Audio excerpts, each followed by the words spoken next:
If you haven't registered for the Contractor Coalition Summit yet, please head to thecuresbuilderpodcast.com under events or directly to thecontractorcoalitionsummit.com for event details. It's June 19th through the 23rd. If you're looking to level up your business and take that next step, trust me, as someone who's gone 4 times, I can't tell you how valuable the information is that is shared, as well as the connections that you make with builders across the country. Head to contractorcoalitionsummit.com to learn more and sign up today.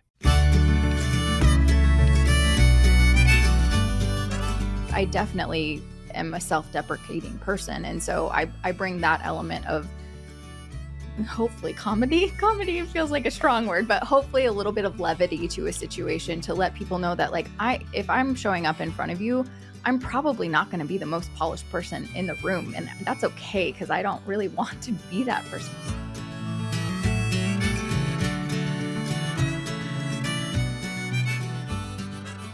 Today on the Curious Builder podcast, we had Melissa Oholendt on from Oholendt, and just a delight. I've known Melissa for well over a decade, and her history and her path into building and designing is incredible, filled with emotion and character and kindness. And she's just such a wonderful human being. And really at the end, it gets very vulnerable. It's definitely worth tuning in for the full episode to hear that. And we'll have future episodes with Melissa as well regarding Mesa Hus and our collaboration. Without further ado, here is Melissa Oholendt with Oholendt. Welcome to the Curious Builder podcast. I'm Mark Williams, your host. Today I have a very special guest in studio. I have Melissa Oholendt, who I finally learned how to say your last name, from Oholendt. Welcome, Melissa. Thank you for having me. I'm just so pleased to be here. This is long overdue. We've known each other for well over a decade at this point, I would imagine. Yep. And I thought, we'll talk later about, we're working on a project together called Mesa Hus. And I think we're going to do a series of interviews in the next year that'll dedicate just to Mesa Hus. I just would rather do your story on this particular one. So for those that were tuning in for only Mesa Hus, you're going to have to wait. It's all about me today. Yeah, it's all about Melissa.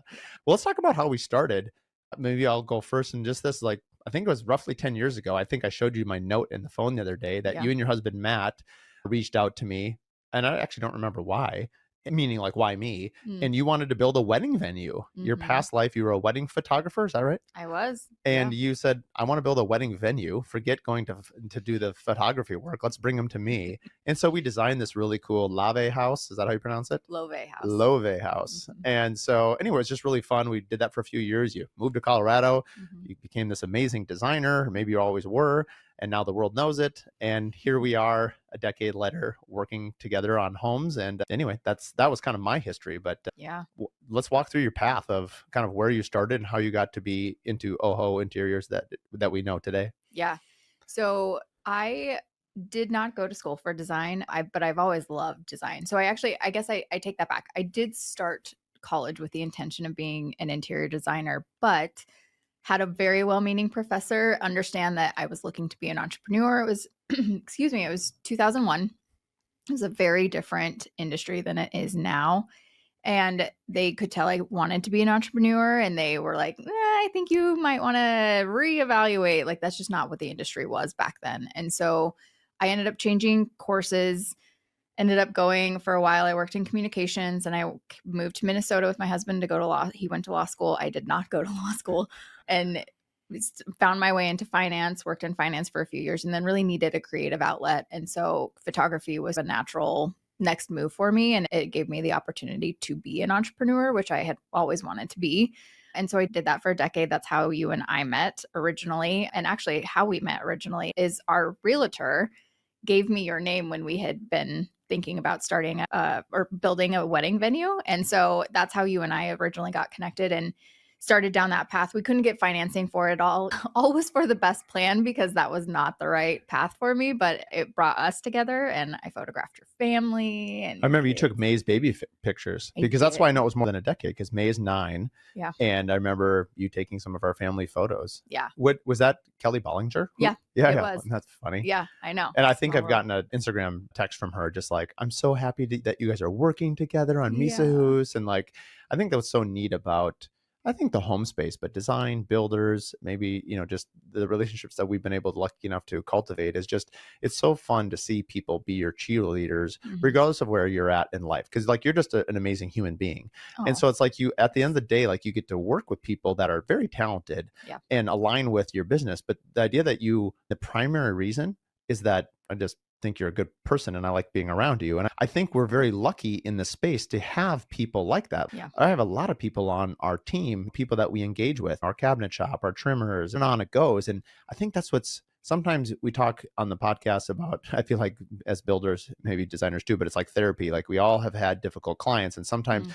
that the dark side of a relationship is it can take from you. Mhm. But we have way more people giving.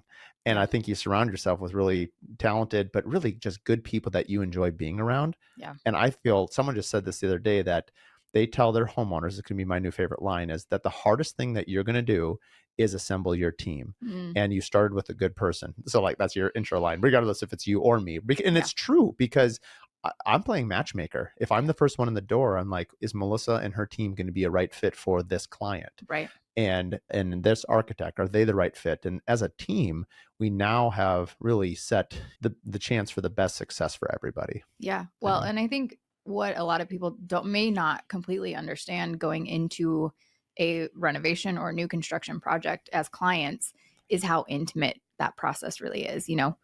We as designers are asking our clients what their bathroom habits are on our literally our first meeting. Yeah. And we are also, in addition to asking them about their bathroom habits and how they store things in their bathroom, we're also asking them their deepest hopes and dreams and things that probably their best friends really don't know. And so there's that intimacy that really you have to hit the ground running with that and maintain that for 2 to 3 years. Like that piece of the puzzle of having people that you really want to work with and people that you're okay being very vulnerable with. And I think on the same side of things, the build team has to experience that together because there are a lot of ups and downs for building in general and a lot of ways where things can get contentious. So starting with a really good relationship is so foundational for us at Oho, but I think which is something that's beautiful with our relationship is that we already had that. And so working on projects together, our Misa Who's project is going to just be a delight and has been a delight start to finish. So, Well, it's fun. It's funny. It reminds me of two things. Like, you're right, because you walk into that first client meeting, you're asking pretty intimate things like, are you going to have more children? Are you going to have mhm, any children? Or like, whoa, this person's coming in pretty hot. Like, Mark, yeah. we've met you for 10 minutes and you're asking us what our childhood planning is like. Yeah. And the point is, like, you ultimately get through it really quick because Yeah. they realize I've been in the room before where I'm like the first person to know they're pregnant. Yeah. And they're like, we actually the reason I'm in town is we're telling our parents this weekend. Yeah. And they're like, please don't tell anyone. I'm like, I actually don't know anyone Yeah. So your secret is safe with me. That was before I had a podcast. Yeah. And luckily, there's a 2-week delay, so you're good. Yeah. But I do think it's important to establish really quickly. I don't think we go into these meetings trying to ask awkward questions. No. And obviously, there's a delivery, but I think it's like a doctor coming in and saying, I think there's a lot of professions that do that. Yeah. What reminded me of this story was a Titanic reference. Mm. Was I had heard that James Cameron, the first scene that they shot was the love scene between Leonardo DiCaprio and Kate Winslet. Really? I heard the context was that if that they couldn't pull off that scene, then Mm. the chemistry wouldn't be right for the whole movie. And because it was, the whole movie was at the time the best-selling movie of all time. And Genius. and I just think that was interesting. He was testing the boundaries of the chemistry, and I think a lot of our first interviews is like, is this someone I can work with? Yeah. I don't think we're doing any sex scenes, but Yeah. that's a little weird. Please not. But yeah, please not. But like, I think asking people to lower their guard and just be honest, because we can't do our best work Mm. unless they allow us to be open. And I think that's true between our partners too. That's not Oh, only true. to the client. Yeah. We have to be vulnerable and authentic and all those things. Yeah. Because at the end of the day, the home is so intimate. I Mhm. asked you before we recorded, and I think it was really, I just really like it. You said that your core tenant or the core thing around Oho was you want people to experience the benefits of building a life-changing moment in their home. Tell us a little bit more about Mhm. how that came to be and what you mean by that. Yeah. So I honestly, my experience with that really started with my own home. And that was really in the very early stages of Oho. We had bought a fixer upper. It was early COVID. We sort of lost our minds and were like, let's move to the country and buy a fixer upper. And It truly fixer upper in every sense of the word. It needed a lot of work, but through the course of going through those renovations and we ended up taking on a lot of the work ourselves because of the rising costs of labor and materials during COVID. But what we experienced on the back end of it when the house was finished was truly having a home that was, for the first time in our lives, very custom and very meant exactly for our needs. And that was the first time we had ever experienced that. And so we had a home that on our bad days could truly kind of carry us and lift us up. And on our good days could help us celebrate with those who we love. And so that really became a core tenet for me in my life, is the belief that people really need to experience the life-changing benefit of living in a home that really has been customized to fit their particular needs and functional needs and emotional needs and all of those things, and how good that is for our mental health and how good that is for just experiencing life. Because if you can take kind of some of the daily annoyances out of life that are being taken care of by your home, even something as simple as like, where do I put my bag when I come in the door? If that mental load is lifted off of you, you can have a lot more mental energy to spend elsewhere in your life on things that actually need that time and that energy. So that really has become a core tenet for me personally. And with Oho, with everyone that is a part of our team now, that has become really our why we do what we do. It's amazing that you discovered your why so early. Mm, Really, in some ways, your career is fairly young and you've had such yeah. this crazy rise.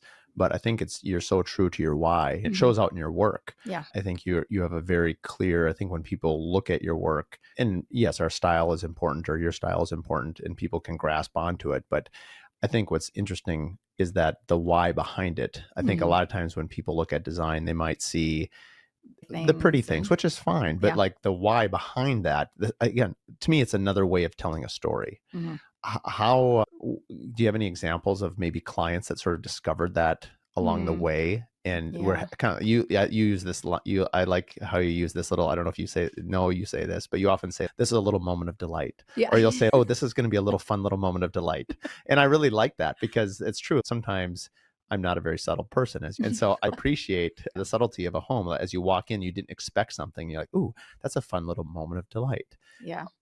Walk me through that. How does that come out in your design? And have you had clients sort of recognize that or Hmm. sort of react to that? Yeah, I very much, I don't know that this is common necessarily, but I approach most rooms that I design, we as a team design, really from the perspective that every room should have some sort of moment of delight.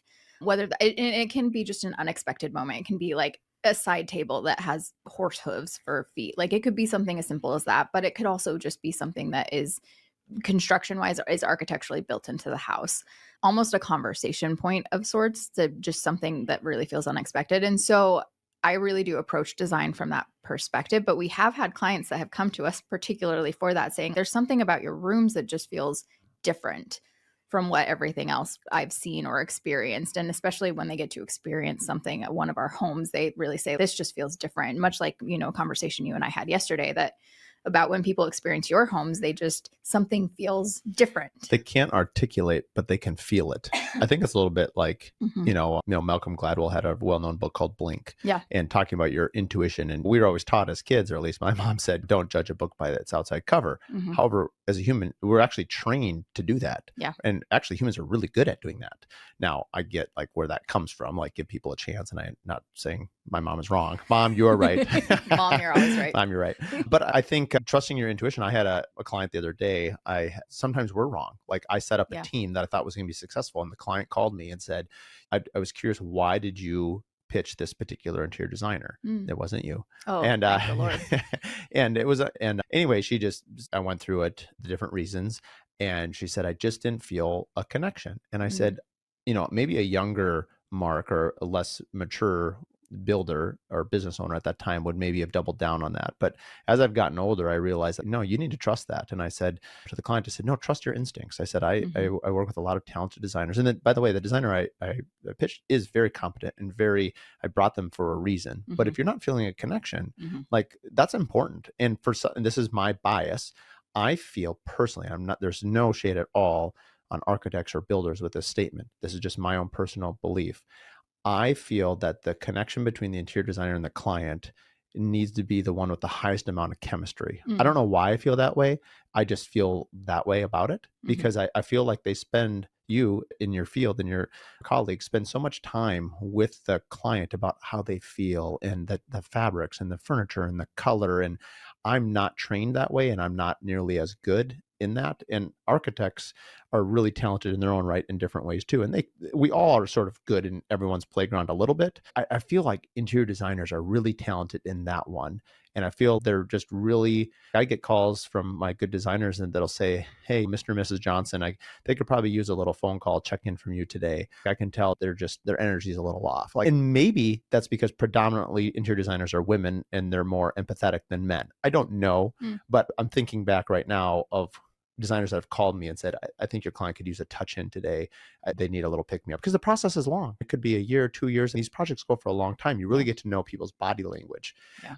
I guess, how would you react to that statement? Yeah, I feel like you articulated something that I don't know that I've been able to articulate in the industry, but we as designers, and of course, every part of the process of a build process demands trust. But I think from a design perspective, especially because you can build a home without a designer, you can't build a home without a builder or an architect. And so oftentimes we're being brought in to execute on a vision that a client has that either they know that they can't execute on themselves or they don't have time to. And so it demands a lot of trust because it is at the base a luxury service. And I know what we all do is luxury, but what, hiring a designer truly is the luxury because you can do it without us for sure.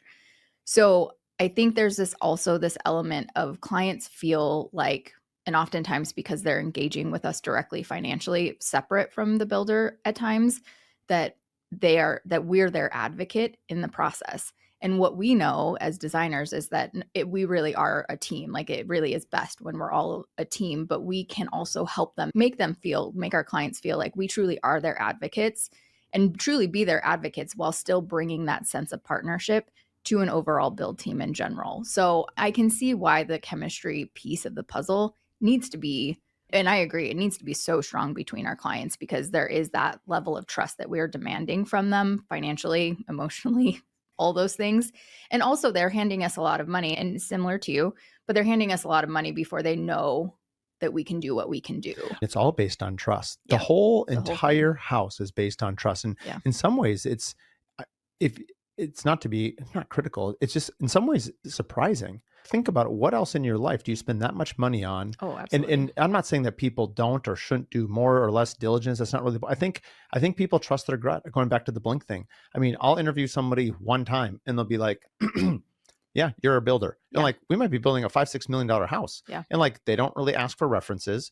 And I think part of that reference game, we often laugh for all of us, is it's not like you can give people bad references. Like I used to Right. have this line Right. years ago that I would tell people, I'd be like, "Melissa, if you don't want to build for me, don't talk to my past clients." Like Yeah. they're raving fans. It's kind of a funny thing to say. Yeah. I think most people know that. Yeah. I think the one thing that social media has done a really good job of, in video content in particular, is you know your people. They show up with who they are, assuming that you're authentic, which I Yeah. hope you are, regardless of what kind of butterfly you are. Like, be yourself. Yeah. Because you will attract the people that are sort of meant to you, and vice versa. Yeah. Yeah.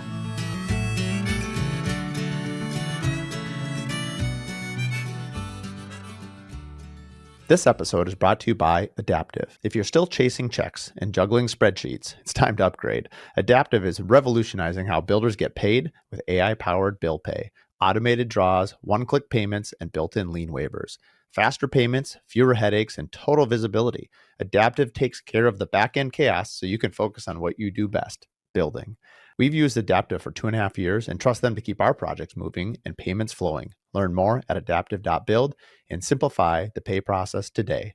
For more information, you can also listen to episode 10 and episode 15.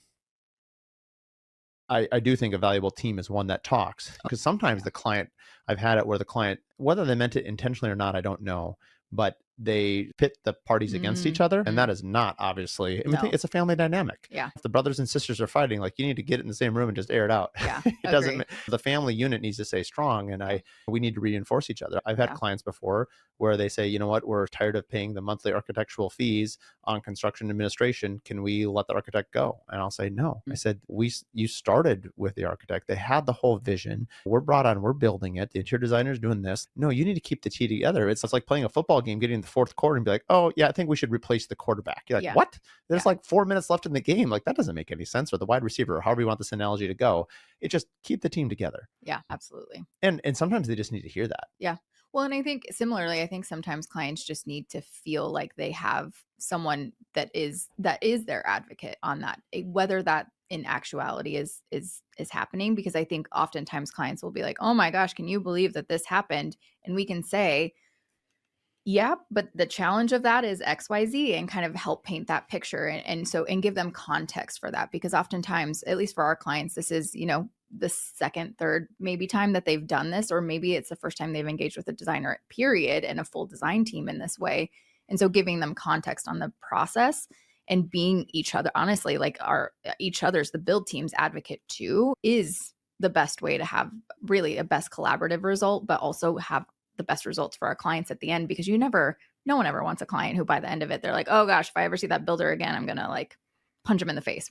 We do not want that. We do not want that, period. But we want to make sure that we are contributing and making sure that our clients feel seen and heard at every point of the process. And I think shout out to Allison Case Anderson from Integra Builders. She had this line where she tells her clients that the project is going to fight us. How about we're all on the same team? Let's get the builder, the architect, the client, and the designer all on the same team. We collectively will fight the project. Yeah. Because the conflict will come, but let it be the project. Let's not let it be internal. I really, that. Allie, you're awesome. Yeah, Allie, you are awesome. That's amazing.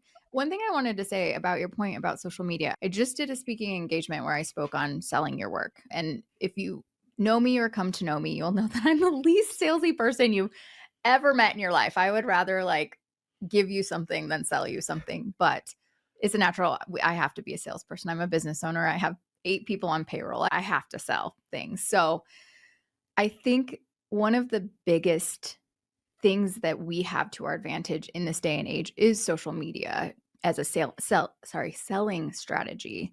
And I think I couldn't have named it until it started happening for us. But what we were finding is that in these inquiry calls that I still take to this day, which I love, is that we would have clients. And at the end of the call, I would say, I know this is a large investment. I really respect, and I want you to know that we respect the amount of money that you're thinking about investing in us, because that it communicates to our clients what we do feel at heart, which is that their money is our money and we don't want to spend it unwisely. What I was finding is that these clients would say to me like, oh, I know who you are. I've followed you on Instagram for years. Like, I completely trust you. Don't worry about it, because these are only phone calls that I'm having. It's not even a video call. That's my first interaction with them typically.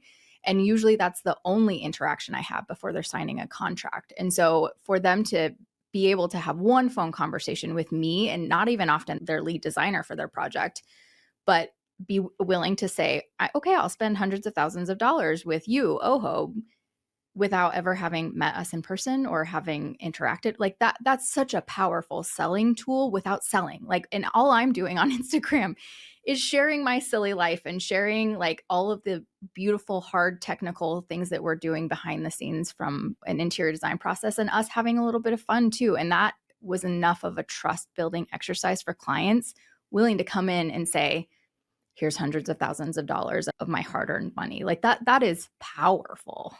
I agree. I mean, Katie Kath used to say the same thing, that I asked her one time what our conversion rate was, and I don't know the exact number, but it was super high. A, Katie, you're amazing. Yeah, and Katie's B, the best. and B, but her point was, most of her leads are coming through Instagram. They're already following their blogs. They're already following their story. They're already their people because they're following them. And I do think that is not the untold story. We're certainly not the first people to talk about it, but I do think that is something, if you're out there and you're trying to build your brand, and I just am so obsessed with storytelling, that is another part of storytelling. It's your story, it's your life. And it's interesting because you look at technically, like pictures are usually really good at capturing a moment. But they're two-dimensional. They're a one shot, Hmm. and it's beautiful and it's great. And I'm not, there's a lot of artistic nuance there that I want to appreciate.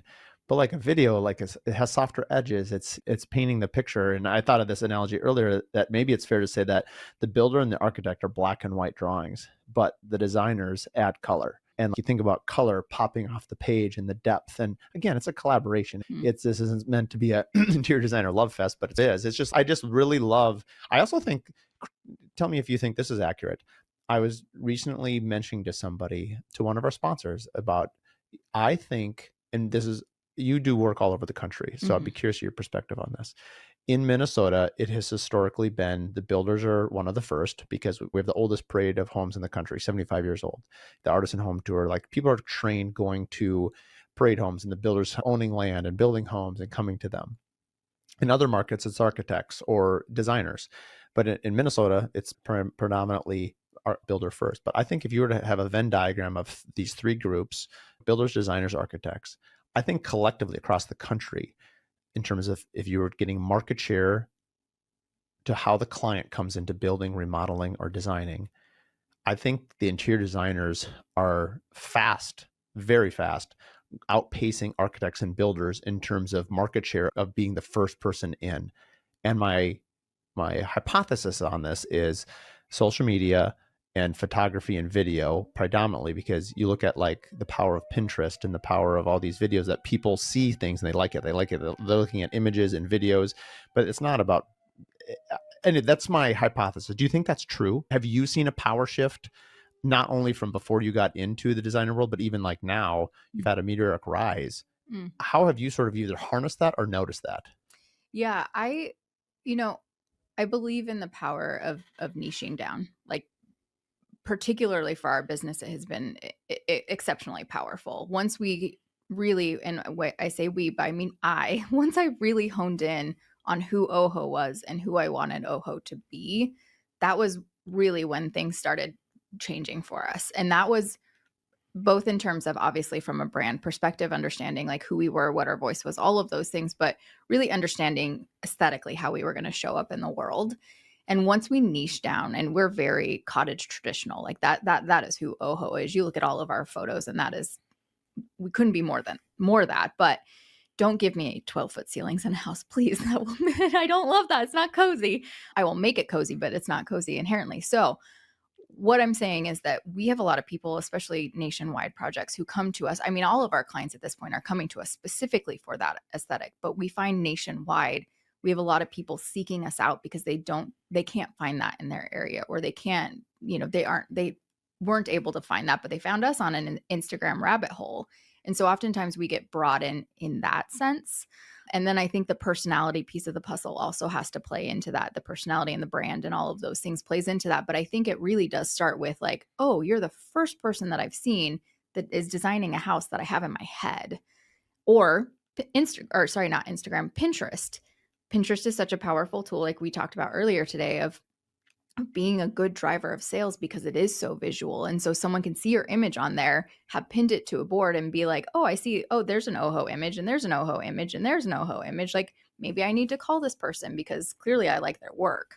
And so I think I completely agree with you. I think that there is definitely, from an influence perspective, we oftentimes for nationwide projects are getting brought in outside of being referred by a builder or an architect, as it usually happens in Minnesota. That's typically how it still is happening in Minnesota, but nationwide we find that we're being brought in alongside or at the same time that the build team is being built specifically for our aesthetic. So I think, and maybe this is my own ignorance, I think interior designers have gotten much more sophisticated in details from what they used to be. I mean, I think builders, you have a huge, you have Chuck in a truck all the way up to big firms. Truck in a truck. Right. I've never heard You never heard that. Chuck? Oh yeah. No. There's all kinds of, different ones like that. Yeah. And then same with architecture, right? You have a drafting, you have home design, you have architecture. There's this wide spectrum of drawing. And so I think every field, there's interior designer, there's decorator, I don't even know them all, but there's a lot. And all of them have different levels of education and training, but everyone might be the right fit for the right client. There's a place for all of them. Yeah. And where was I going with this? The team.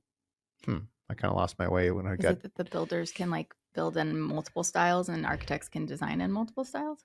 Or no? No, yeah, I Okay. can't remember exactly where I was going with that one. I guess just as a big range, and yeah, I have no idea where I was. I got lost on Chuck on a truck. Sorry, that's No, my that's fault. no, that's not your fault. I don't know. It must not have been worth repeating. Anyway, this interruption brought to you by ADHD brains. To combat that, bring sparkling water. It'll come back to me like in the middle of the night. Yeah. Be like, we'll Yeah, add it 2 in. a.m. We'll add it in. Yeah. Well, as a segue, since I got my brain is blank here, where did you? So you were in town this week, specifically as we're recording. We just did a 5-hour Misa Hoos reveal yesterday, which was really powerful. That was But fun. you were also in town for the Midwest Design Retreat, and Yeah. I've noticed that you've been on several speaking engagements here recently. You were at the Vegas Market with Brad Levitt and a few other designers. And then this fall, we haven't announced it, but here, spoiler alert, we're going to be doing one with Wink this fall. Mhm. I'll be interviewing you, Amy Hendel, Christine Anderson. And I love how our community is really showing up for each other, but Mhm. really I love the panel approach where people get to hear multiple points of view. Mhm. Was that something that you sought out? They sought you out? Or talk us through I think a lot of people often ask, like, how does speaking on a panel help your Mm. business or your brand? Or is it just something that you enjoy doing? Or as I noticed, would you say you're getting invited to more and more of these? Mhm. Yeah. What is the reason why, and what do you enjoy, or what do you do with that as an opportunity? Yeah. Yeah. I think how does this help me sell more of what I actually do perspective? I do think that there's an element of presenting yourself as an expert. That is definitely a part of our brand. And so speaking on panels and being invited to those things definitely is a part of that, and making sure that we're known as someone who is an expert in the space definitely brings a sense of reputability and reliability to our brand, that we are a young brand. We 5.5 years, like we're a very young brand. And so those things, I didn't start out that way to think I want to do those things, but as we have grown and been given opportunities, that has become a part of our sales strategy, honestly. But what I do think, so another thing that we do, we are engaged with someone who does public relations for us. And so I think a lot of what is coming our way now is reflective of that. I was released on a podcast recently. I'm on your podcast. Like I've been a part of multiple speaking engagements, and I think part of that is that engagement with that PR rep, and that is specifically to further our brand. One of my future goals is to be involved in brand partnerships and product development and things like that, and to think like a Jake Arnold release for Crate and Barrel, something like that. Part of being a part of those things is making sure that you have a name and a following behind you to be able to go seek those things out. And part of that for me is diversifying the income of Oho. We'll never leave design. Design is our first love. I'll always be in design in some shape or form, whether my team wants it or not. But that is something that for us, diversifying the income of Oho feels very, very important, and one of the arms of the business that we can really pursue and capitalize on for sure. No, I think, yeah, that's interesting. I'm just amazed. I've mentioned this a lot lately on the podcast that time is not indicative of how far you've gone Mm, in a business. sure. Obviously, time, if you're running, does usually relate to how far you've gone if you're running, unless your pace goes faster. But I look at around, and a lot of designers that have been around a long time would look at a younger company and like yourself and just be like, wow, look at how they've grown. That's amazing. Mm, And as a fan of the industry, a fan of you personally, just seeing these brands explode and just see all this success is a mix. We're all entrepreneurs. We all understand that what is presented and what reality is. mhm. It's not that you're not being authentic, because I know people say all the time, like for me, like last year, someone was like, oh, you're just killing it. You're doing awesome. And I was like, oh, last year was rough, man. Yeah. I'm like, glad to know marketing is working. Yeah. It's not, I think there's a mix between, for me personally, I think the website is professional, forward facing, it's marketing, you're gathering. I think what's cool about social media, and I think also it speaks to your homeowners, like we are human beings, we're people. Mhm. And, I think it's okay to say like, hey, made a mistake. I Yeah. failed. We should have a series called Fail Fridays. I or honestly, something. I'd tune in. So I think it's relatable. it is. I've done podcasts where, in some ways are media trained, and it's just, you're just getting served vanilla. Yeah. And that's fine. It's their story. They can share how they want. But Yeah. honestly, I'm not that interested in that. Like, Agreed. life is hard. Business is hard. All the things are hard. Yeah. And I think it's giving people tools how to get through that, Yeah. to level up. That, to me personally, that's what attracts me to listen to your story or someone else's story. And Yeah. I don't know, do you find that when you're like listening, like how do you educate yourself on design, or like how have you thought about your brand, not only internally, but as you look around at other brands you either want to model or Mhm. behave, what have you noticed and what have you tried to adopt?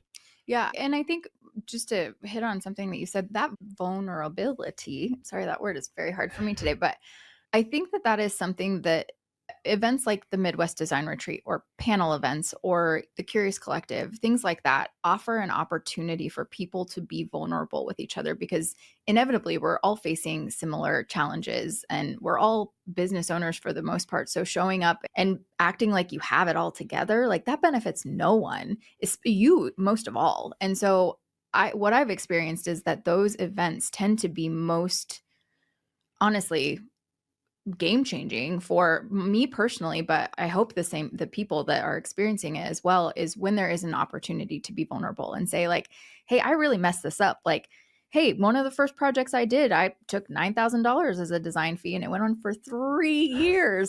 Oh no. Like giving So that's those, a true story. oh, it's totally a true story. And it was a beautiful project with beautiful clients, but I that those 3 years I hired What it was, employees so and less than 1 cent an hour? Like oh, what did you dilute that down I to? couldn't bring myself to dilute it down. I couldn't do the math because I knew it would make me mad. But I think sharing those things and sharing the failures, like that's how we find camaraderie and community. And that's how we learn lessons and honestly recognize our own growth through those things. But the vulnerability of that, it allows someone else to be vulnerable and allows someone else to have their own moment, whether it's in that room or happens after that event. Like that's where the power of those things really is, in the vulnerability and in admitting our mistakes and in doing those things. And I'm happy to, I'm probably a little less happy to admit those mistakes on Instagram, but all the time, but I definitely am a self-deprecating person. And so I bring that element of hopefully comedy feels like a strong word, but hopefully a little bit of levity to a situation to let people know that like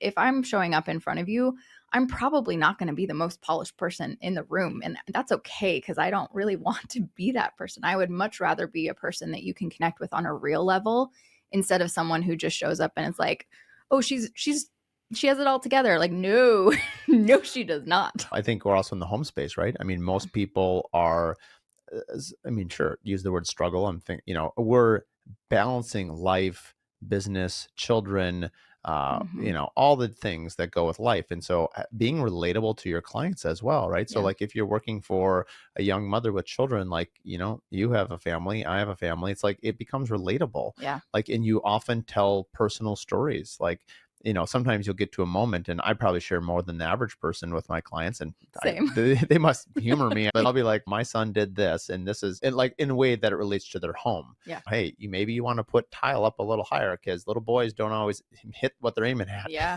And Yeah. so there's things that we can that will affect design Yeah. in the real life scenarios. Yeah. Especially if you work with people that haven't had children yet or starting families. Yeah. We can inject some of the humor Yeah. without judgment. It's more just, hey, this is what I've experienced. Take it or leave it. But Yeah. if you're interested, here's something that might help you in design. Because I think what's really cool about design and building is we're there to solve problems. Mhm. It's lifestyle. Like I love the word lifestyle. Mhm. We're trying to, or aspirational. I mean, with like Misa Hus, we are trying to create a home and a philosophy. When it comes down to building the home, the philosophy sort of dictates and helps us inform our decisions within that context. Mhm. And we're trying to have a home based on wellness. Yeah. And because we value that. And how that relates to people is really important. And it can look beautiful and also be healthy. Mhm. And so how do you do that? And that, I think it's the thoughtfulness that goes behind it. I think thoughtfulness doesn't always cost money. It's like thought. Yeah. Like what goes in, like when people know that you're thinking about them, and those unexpected moments of delight when you Mhm. said, hey, I remember something you said at our first interview, and that comes back and they're That. like, oh, wow. Like that's special. Yeah. Yeah, and you and I have talked about this, but Unreasonable Hospitality by Will Guidara is period one of my favorite books, and something that we have taken some of those principles to try and incorporate it, not only into our design, but also into our client experience and making sure that clients, at the end of the day, I think so much of trust building is making sure our clients feel seen and heard and known.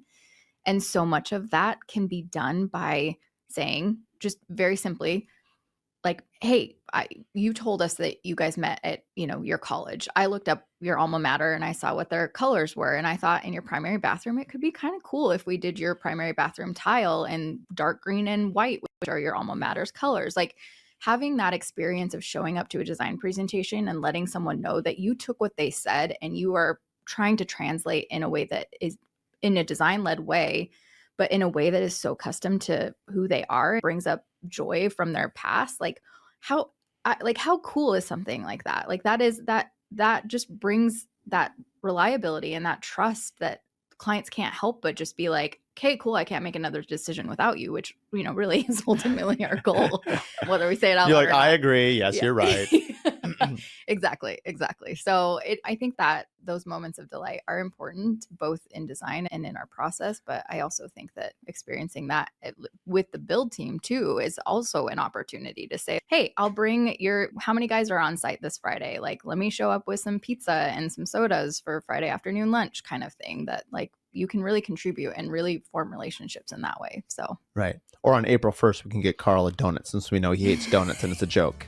I think when you get to know people on a really deep level, it's kind of fun to like sort of, poke sometimes. Like, I mean, as a client, I think that's what a relationship is. You mean like that text that you sent this morning about the shower curtain? I did. Yeah, my team. Yeah, well, why don't you explain it from your point of view?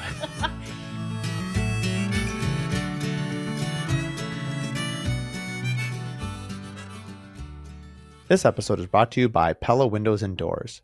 I've used Pella for 21 years as the exclusive window company on every one of my builds. When people ask me who I trust for windows and doors, it's Pella, every time. Their craftsmanship, their innovation, the top-tier service make them a no-brainer for any custom home builder or designer who demand the best. Whether you're designing something bold or building something with timeless elegance, Pella has you covered. They're also the only window company that has a lifetime warranty on all of their windows. I've gotten to know all their people at Pella Corporate, as well as locally here at Pella Northland. I'm proud to call them our partners and our friends. Visit Pella.com to learn more and connect with your local reps today. Also, for more information, you can listen to episode 1, where I interview their founders, as well as episode 109, where we talk about the innovation at Pella.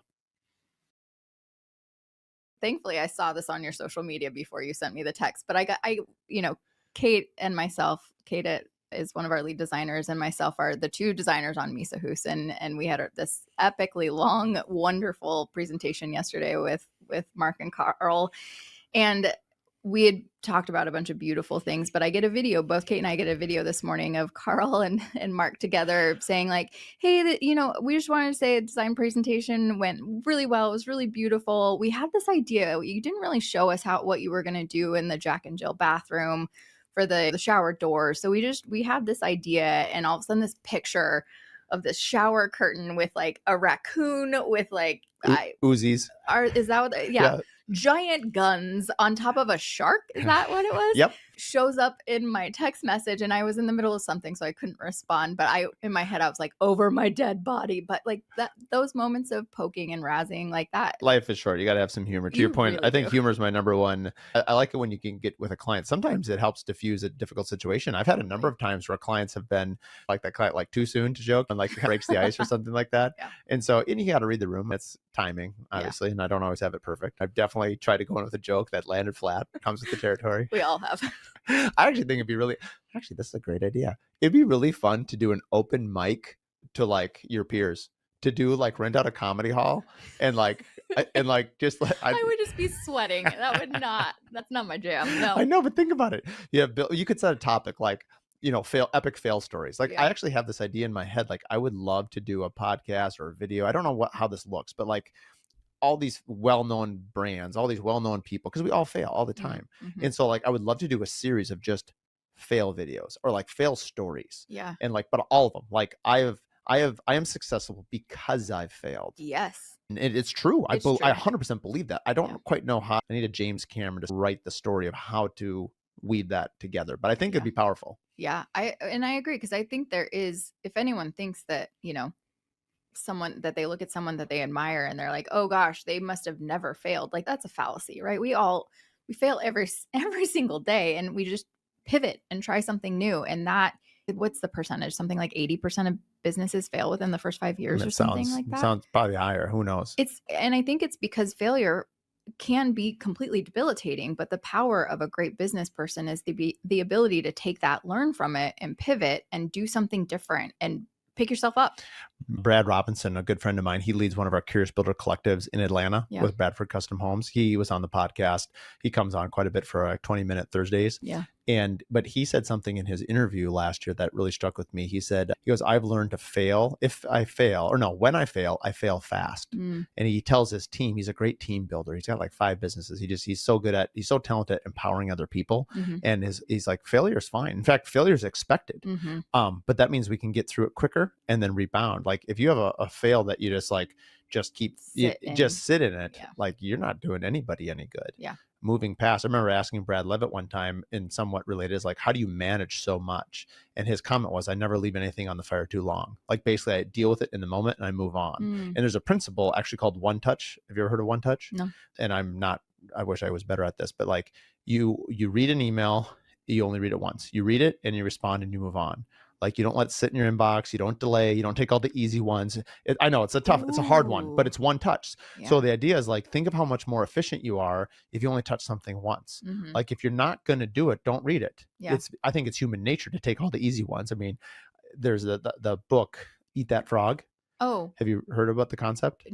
No, but I think, did you mention that on a podcast? I think before? so. Morgan and I were talking about it recently too, and she read it. But basically, it's a well-known book. It's pretty thin. It's a great read, unless you're in France. Like eating frogs doesn't sound really that appealing. Yeah. And so the idea is do the hardest thing first. Oh. And so basically, like on my calendar, I have 4 things I have to do each week that are like my 4 frogs, like the 4 like big mover things. And then I have all these little items like tasks, and it's easy for me to do all the easy tasks because it's satisfying to cross it off. And then I get to the end of the week and I've got all the 4 frogs sitting at the top and I haven't touched them because I've sort of delayed. I'm like trying to do everything else but the hard thing. Mm-hmm. And the whole concept is do the opposite and you'll move way farther. That is genius. I really love that. I feel like I love that. I'll get you that book and I'll write you a little inscription. Okay, please. All right. That's been my new thing lately. My buddy Tony Kaganda gave me a book, and he's a really thoughtful person, and we run 3-4 days a week together. Mm-hmm. And he gave me this book called Deep Survival. And he wrote in the inscription, he basically just said, I read this every year. It brings me a lot of joy. I hope that you find it is inspiring. And I love to read. Mostly I listen to stuff while I'm running and exercising. But now I'm trying to make more time to read physical books. Mm-hmm. And now my new thing is I love buying my favorite books. Like I have 4 copies of Unreasonable Hospitality in my office next door. And to give away. I love that. And so my thing is like pick 1 or 2 books, write an inscription and give it to you. So it's kind of been my new favorite thing to sort of give people, That's really meaningful. I like that a lot. Well, thanks. I'll write something really meaningful in the cover of Eat That Frog. As long as it's not a raccoon. Yeah. It won't be as good as every time I call you, I always go, speaking of humor, I'm always like, oh ho, a pirate's life for me. And your husband, you said now at this point, is like mimicking it? Yeah. He hears it he works right above me in our house. And so when you and I talk on the phone, you do that almost every time. And so now he's heard it and he'll be like, oh, talking with Mark Hunt. And then occasionally I'll just hear him go, It's just like, Matt, no. It's so perfect. Yeah. It's so perfect. What are some things that you're really excited about for the rest of this year, and kind of what's on Oho's plate for expansion? I mean, you live in Colorado, for those that don't know, but you lived in Minnesota for a long time. You have all the roots here. Yeah. A lot of your team is here. You've got kind of a split team. Yeah. Walk us a little bit through it's unique. How do you manage? A lot of designers live in one place and then travel everywhere. You're this unique modified thing. You live in Colorado, but Minnesota is also a hub, but then you also go other places too. It's like you have 2 homes. Yeah. How do you balance that? How do you like really, you're like, I don't know, Mark. Thanks for asking me the unsolvable question. That's my frog question. Yeah. It was not intended to be this way, honestly. I thought when we moved to Colorado, I really thought that the business would move with me. We did that, and it'll be 2 years tomorrow, actually. So I thought the business would move with me, reestablish in Colorado and grow from there. But what it really did, and part of that is under the leadership of who I left as the senior designer here, Kate, shout out to Kate, is that it really rooted down and it really grew. And so I think that there's a lot to that. We had a really strong Minnesota referral base, and that was really beautiful. And now we have 2 full design teams here. And then we have myself leading another design team in Colorado with another designer with me in Colorado. And I spend about a week a month back here in Minnesota. And in fact, we're coming back here for the month of June and half of July to just spend some time as a family. And also so I can spend some quality time with the Minnesota office, because I have six of the 8 employees here in Minnesota. And so it's important for me to still have a presence here. We ended up buying a condo so that I had a place to stay instead of my friend's sofa, which was very, very nice and very blessed to be able to do that. But it brings with it a lot of challenges to have employees that are in a separate location. And obviously, we all have adapted, and thank God for Google Meets. Like we have the ability to still be together as a team, and we still do get together as a team, but it does bring with it some challenges and some interesting just employee relation pieces of the puzzle to make sure that everyone feels a part of the team too. So that it's wonderful and it's beautiful, but it has brought with it some personal challenges and also some challenges just figuring out a good balance, because in addition to traveling back here a week a month, I'm also traveling for our nationwide projects, because that's a team I manage. And the only way that this works in my life, honestly, is we have both sets of grandparents in Colorado with us, and to provide extra support, not specifically to provide extra support to my husband, but they do provide extra support to my husband. So while he's single parenting, he has people to lean on. Otherwise, there's no world in which that I'd be able to do what I do and travel at the pace that I do, or have the ambitions that I've been able to have. So You see, I think the silver lining it, I'm thinking about every adaptation yields something unique and positive that ends up being like an asset.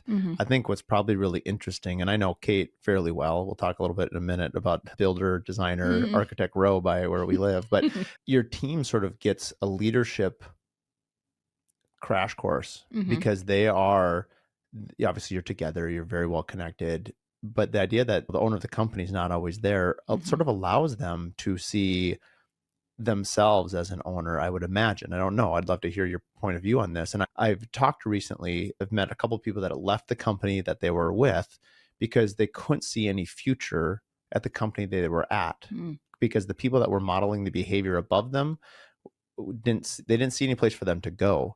And I would imagine that you have to sort of lean on the Kates and the other members of your team to sort of be quasi owners. I mean, they're running your business too. They are your client facing, representatives. Do you think that's true? Yeah, absolutely. And I think that I feel very lucky in that I'm a terrible boss.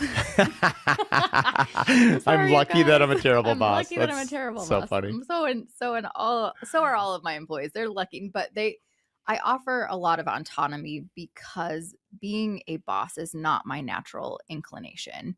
I am a natural leader, but I'm not necessarily someone who's going to say like, I need you to do X, Y, Z to someone who's I'm not directly, sorry, this is coming out all wrong, but if you're not my associate designer and we're not project managing a specific project, I'm not going to show up and tell you how to run your project. And so I do offer a lot of autonomy to my lead designers.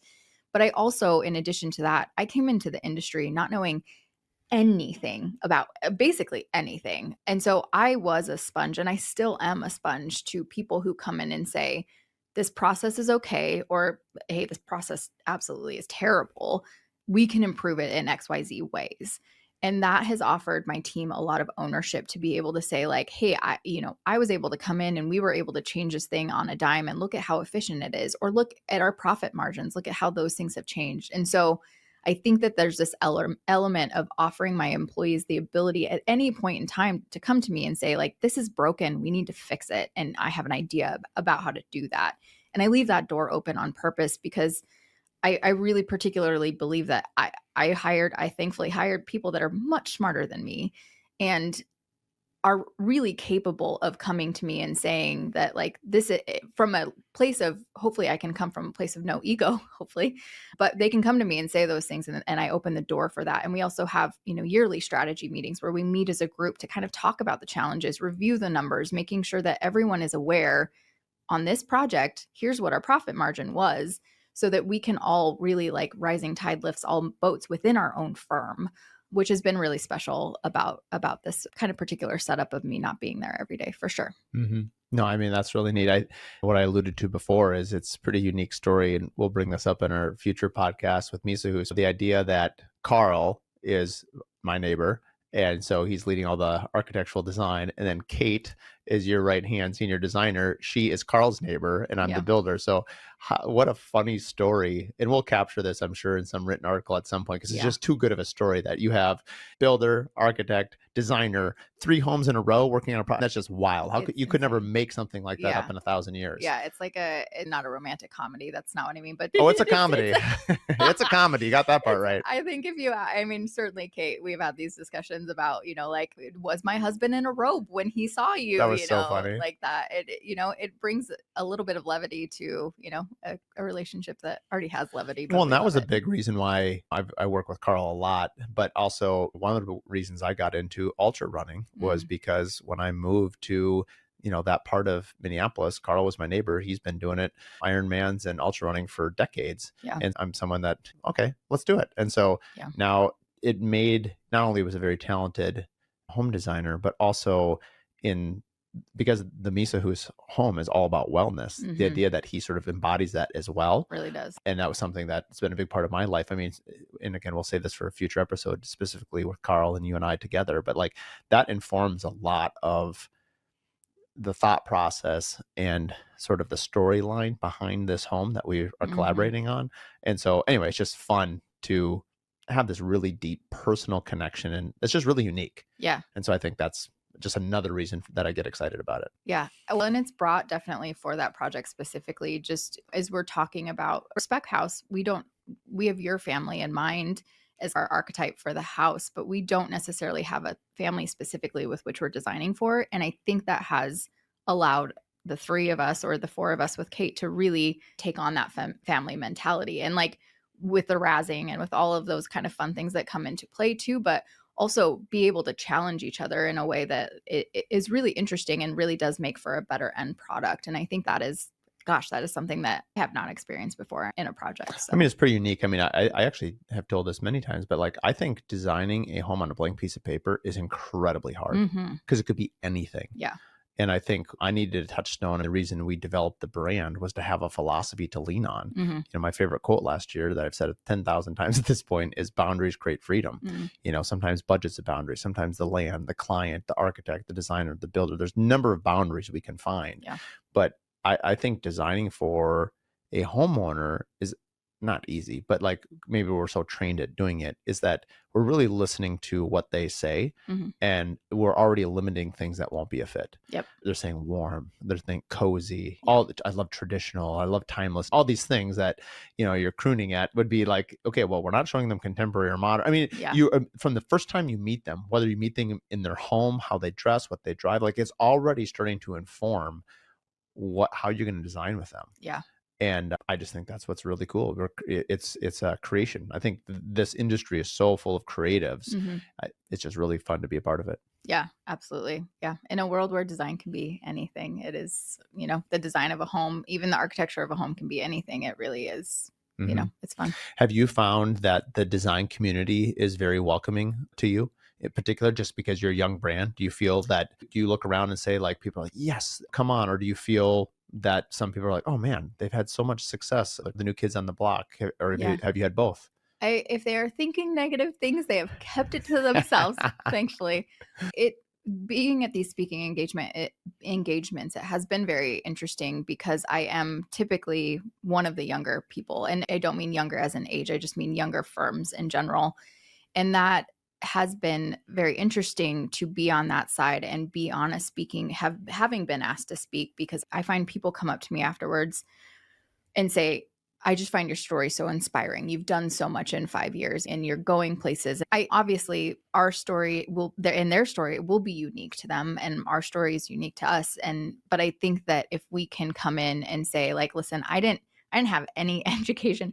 I literally asked a builder, what is a spec sheet on one of my first projects with a big builder? And I'm sure I burned that bridge real hard, but I didn't know anything and I didn't know what I was doing. All I knew is that I needed to build a business that I could scale after coming off of photography for 10 years. I needed to build something that was bigger than me and wanted to build something that was I joke, and I'm not joking when I say this, but I do want to build an empire. I want Oho to be so much bigger than me in efforts to really further our mentality behind a house. But all to say, having that piece of the puzzle where people come to and say, your story is so inspiring. You've done so much in 5 years. And yeah, we have done so much in 5 years, but I came from a place where I was crying every single day, just out of pure lack of knowledge and frustration.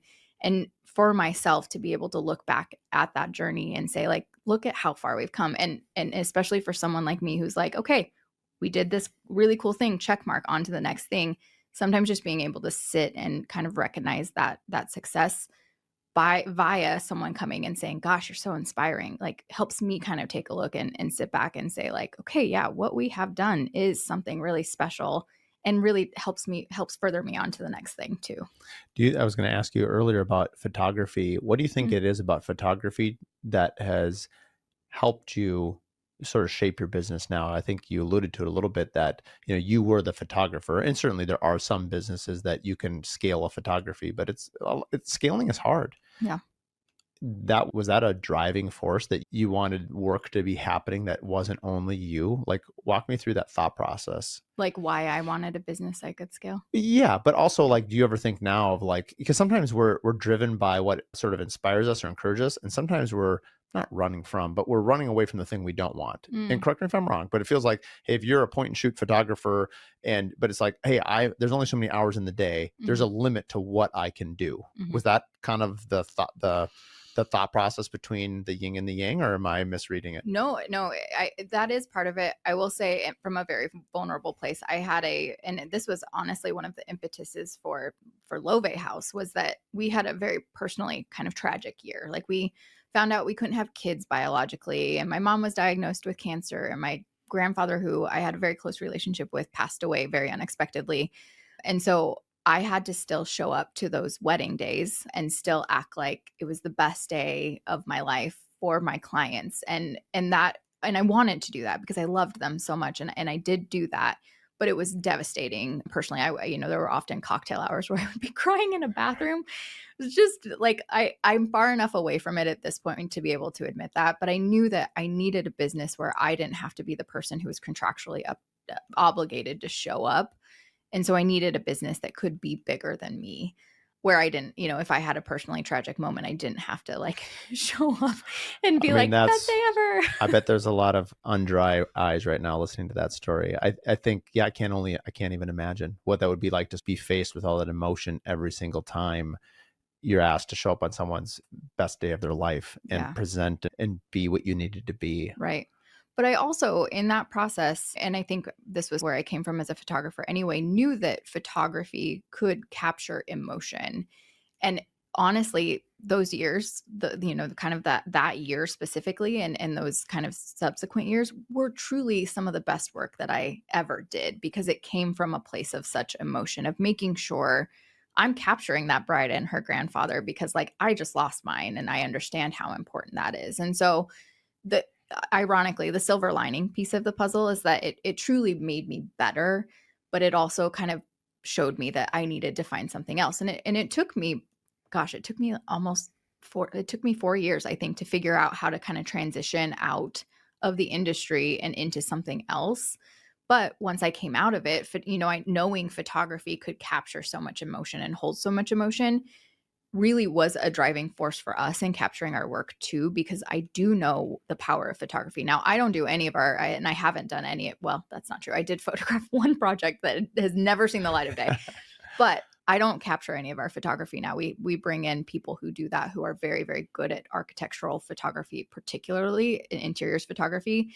But it shows me what it's possible. And oftentimes, I mean, I'll be the first person to tell you, I think our photos at times, sometimes, like, a mudroom looks better in a photo than it is experiencing it in person. Not that it's bad experiencing it in person. It just is styled in a way that's like, oh, a kid could have just walked out of the scene of this photo. And it just feels like there's so much life to it versus having images that feel really static, which is a business choice, and that's great, and some people do that, and that's fine. But we want our photos to have a lot of life in them, and coming from a photography background, that gave me the context to know that that was very, very possible. That's really interesting. I love the perspective and the mindset of, sort of, while that pain allowed you to really do your best work, because you could empathize and sort of relate to just how dear and how precious that moment was. I think it's really neat. And thank you for sharing that story, number one. But I think about like as a creator in a home, like sometimes if there's something that we have a loss or a gain or really whatever it is, like a home building process is so emotional. And I think when our team members see us put some of our emotion, and I think that's why they get our best work when they show up the most authentic and also the most real, Mm-hmm. because I think we all relate to that. How do you, so just because we're on this photography thing, I want to know a little bit more about it. I've often wondered about that, like photography. So like, obviously you're talented with and like we have lifestyle photographers and we have Mm-hmm. architectural photographers, Mm-hmm. and like they're both great at, but then they would both say, just like you did, that they're different talents. Mm-hmm. Can you put that in layman's terms? Like, what is different? Like, is it just an eye? Is it hard to actually articulate what makes one person really good at capturing people Mm-hmm. and not good at capturing things, and vice versa? Because Yeah. both of them stay very in their lanes. Like, I have some architects that are like, yeah, I'm not going to shoot a person over my dead body. And then the other Mm-hmm. person's like, I'm not shooting anything without people in it. Yeah. Is it interest? Is it creativity? Like, what is it? Why is it so polarizing? Because it seems to Yeah. be like that's fairly common. Yeah. Yeah. And I think the reality is that, gosh, this relates actually very much to the interior design field, but any photographer really could do either, could do the lifestyle, could do capturing people, could do weddings, could do our interiors. Like, really, like from a technical standpoint, definitely could. But I think there's such different philosophies. When you're capturing lifestyle content of a family, you're moving a lot. Like your camera is not on a tripod. You're moving, you're capturing, you're pulling things out of people. On a wedding day, you're fading behind the scenes. You're very documentary. You're also pulling things out of people when you need to. But from an interiors perspective, it's the same thing. It's like I could, if someone asked me to design a modern house, I could. I don't think I would enjoy it very much though, and it would take me a lot longer to do it. And I think the same is true with photography. You can operate within multiple lanes, but what you're very good at and where your skill set is and what you're most efficient at and where your passion is can be very specific to one thing. So, I think that's well said. I was just thinking about some architects. Some architects like to do a variety of style. yeah. I know one architect in particular, he's just known for like one style. I Mhm. actually really want to bring him on the podcast. Yeah. Charles Stinson. So Oh, yeah. yeah. So he's just like, Yeah. I just feel like his stuff is so iconic and so like I could pick it out Yeah. anywhere it is. It's just boom. But I'd really like to know, like, at what point in his career did he know that like that was the style? Because I'm sure he can design anything. Yeah. But like that's his passion. That's what he likes to do. And there's a lot of power. You know, we were talking about brands. Like you said, once you niche down and really understood who you were and what your brand is, I would say mine. I just took me a lot longer to figure it out. You Mhm. know, I've been building for 21 years. In some ways, I'm not discouraged by it because everyone's journey is their own. But like, I sure wish I was a lot farther than I am. Not with regret, but like it took me a long time to figure out who I was. Mhm. And because I always joke, men are way more immature than women are. So maybe women just figure it out faster than guys do. And so, but like when we went through this whole brand, we've done like 3 brand refreshes in my career. Mhm. And we did one probably 2, 3 years ago. And I like what somebody said. Actually, my wife said it very well. And she said, you know, the company that you are, or your brand is no longer the company that you are. Like you need your brand to sort of be aspirational or to be the company you want to be. A Mhm. little bit like what you put on your website. You want to put on there what the work that you want to do. Mhm. And it's not always the work you've done, and it's no shade on the work you've done. Like you couldn't get to mile 90 if you Mhm. didn't run, you know, miles 1 through 80, right? Yeah. You got to get there. And I understand there's a 10-mile gap there, people. Yeah. Man, he's bad at math. True, but I got that one. And where I guess like everyone's journey is their own. Yeah. Like we're all kind of discovering what this means to us. But Yeah. to your point, like once you know your why, your passion, I Yeah. think it relates to not only our craft, but like our life, like Yeah. our children, like people. I love interviewing multi-generational families that have, you know, building companies or glass companies or whatever. And I like to ask, like, would you like your children to be in the business? And I just want to hear what their thought process is. But over and over it comes, I want them to be passionate about what they do. Because like Mhm. this is hard. Like being an owner is hard. It's Mhm. not for everyone. And that's not a dare or a challenge or anything like that. It's just hard. Mhm. And certain personalities are probably more suited to it than others. But you just mentioned you don't feel like you're a boss, but you're a good leader. I think what's the buzzword, I think right now in the corporate world is a servant leader, which I totally respect and love that. I'm not making fun of that because I think it is a beautiful thing. Mhm. You know, I think you can lead in front, you know, you can lead from behind, encourage and no one style is right or than the other. It Yeah. really speaks to your business, your brand. But I love the fact that you discovered your why as quickly as you did. And Mhm. obviously, what people don't know, and you shared today on the podcast, is, there's a decade or two of struggle and pain and failure and emotion that really led up to kind Mhm. of this meant your brand refresh was a new company and a business. 100%. Yeah. Yeah. And I think for you too, being able to having been your friend for so many years, whether Mark can build a beautiful home, but watching you step into, I think, what truly I feel like your purpose is in this industry with the Curious Builder podcast and the Curious Collectives and now the Builder Coalition, right? Hmm. Like watching you bring this educational and community to an industry that can feel, said from experience, it can feel very individual and very competitive and you're bringing a sense of community and a sense of vulnerability, and that I maybe the world wasn't ready for it until you stepped into that. And I think that there is something to be said about like all of the hustle that brought you to that time. Like who knows what it's gonna look like in 5 years, and I think it's gonna look spectacular. Yeah, no, I appreciate that. I feel I've said it before, like I was burned out at year 19 or 20. Like I Mhm. was ready to be done. I even mentioned to a builder the other day, I had contemplated reaching out to them and saying, there's not many people I'd go work for, but I'm like, I would have gone to work for you. Mhm. But really, for me, the Curious Builder brand and the relationships and all the community, because for me, owning a business can be really lonely. Mhm. And so I think what's so powerful about the community of the Curious Builder collectives or design collectives or architect collectives or the contractor coalition, you're like, I think it's just fostering this community of like-minded people Yeah. that are sort of sharing. It's like training for a race. Like this morning, I ran with 12 people, Yeah. and I could do those miles alone. It's way more enjoyable to run it with other people. And on the days you don't feel like running, there's other people kind of holding you accountable. Yeah. And I think, that's the power of community. And we're Mhm. certainly not the first business that has discovered community, but I feel like the build world is sort of having its day of like, hey, we're people too. We need to Mhm. talk to each other. Yeah. And I feel like the next wave, it's really enjoyable and empowering to see so many people sort of like hop onto the boat of collaboration and Yeah. over competition and just be like, we're here for it. Let's grow Yeah. together. And it's powerful. It's so much better when we do that and when we share in that way and not hoard our resources. Like we don't have to come at anything with a scarcity mindset, because abundance is just so promotes community. It is honestly so much happier. So It's just frankly more fun. yeah, I way mean, more. I was working with somebody the other day, and I feel like we are all part of the same team. Like, Mhm. so it becomes just kind of this, I think, again, we're in the family space, but the business space has this familial feel. Yeah. And so it's very relatable. Yeah. Yeah. I love that. Well, we could talk for 5 hours, but we want to respect the audience's time as well as your flight schedule back to Denver That too. and your family and your wonderful in-laws. And Matt, thank you for singing "Oh Ho, Oh Ho."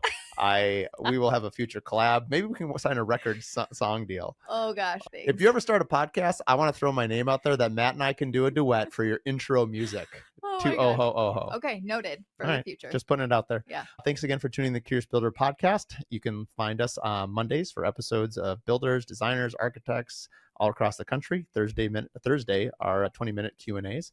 Thanks again for coming on the podcast, Melissa. It was a delight, Mark. We've had the podcast now for 2.5, almost 3 years now. And we have a consulting page, one-to-one consulting. You can book my time for 1 hour. Perhaps you've heard a guest where you like one of the topics. Maybe you want an introduction to some of the guests that I've had on. Perhaps you want to talk about branding or marketing or anything that we've covered on the podcast over the last 2.5 years. You can book a time at curiousbuilderpodcast.com. Thanks for tuning in to the Curious Builder podcast. If you like this episode, do us a favor, share it with 3 other business owners. The best way that we can spread what we're doing is by word of mouth, and with your help, we can continue to help other curious builders expand their business. Please share it with your friends, like and review online, and thanks again for tuning in.